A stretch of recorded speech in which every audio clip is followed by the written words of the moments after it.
There you go. I wish you could see what James was doing right now. 11-year-old James Leininger looks and acts like most boys his age, but beneath his playful spirit is a very deep soul. And I said, I'm really glad you're my son, and I'm just really fun to have you as my son. And he says, I know, that's why I picked you. When we first met Bruce, Andrea, and James in 2005, his passion for World War II fighter planes was obvious. I can beat the Japanese easy as pie. The fascination began when he was a toddler. The pilot put them on? James seemed intimately familiar with the aircrafts. He started doing these little drawings of airplanes shooting at other airplanes or being shot down.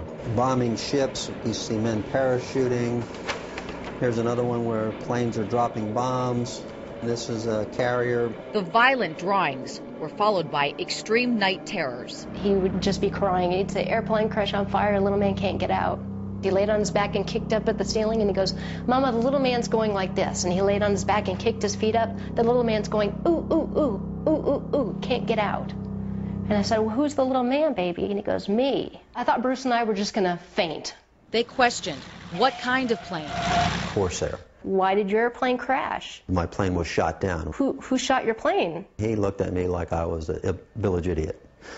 He said, the Japanese. Where did he take off from a boat? Do you remember the name of your boat? He said Natoma. And his name? He always said James, but his name is James. Stunned by his son's words, Bruce tracked down veterans of the USS Natoma Bay. I wanted to disprove it. Columbus, Ohio native Leo Pyatt served on the ship. He asked a few questions about, did I know some of the people? Oh yeah, I remember those people. Yes, there was a Jim Houston, a rather large shell.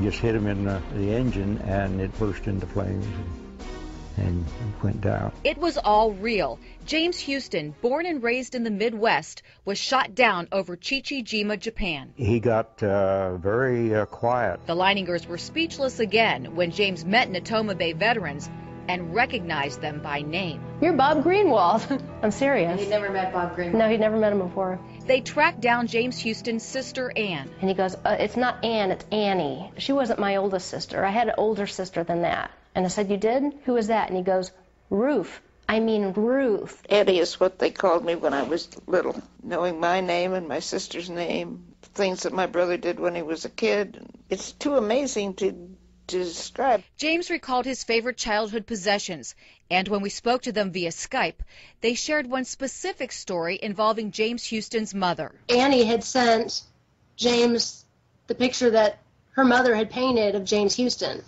And when James got it, he called Annie to thank her, and he said, where's the one Mom painted of you? And so she went and found it and sent a copy, and later on she told us that no one in the world except her brother and sister knew that there was an identical picture of Annie when she was the same age. Amazing stories like that caught the attention of Japanese filmmakers. Not long after our story aired, they flew James and his entire family to Chichijima, Japan, and the site of James Houston's plane crash. Took a tour of the island, got up on a ridge overlooking the harbor. James said, this is where the planes flew in the day my plane was shot down. Without any help, James knew exactly where the plane crashed. They held a memorial service and dropped flowers over the wreckage.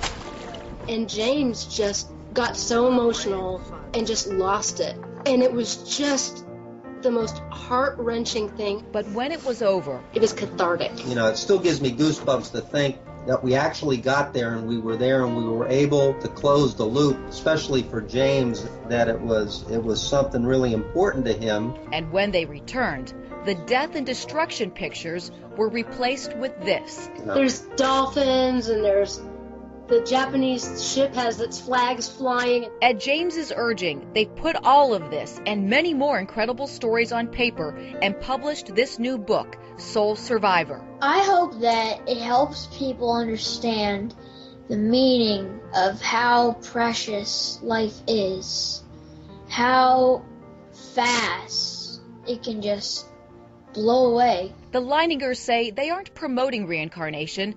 Before James, they didn't believe in it. And I really believe that there's a purpose to this story and that the God that created us wants this story told. And I also hope that it opens people's eyes up to reincarnation.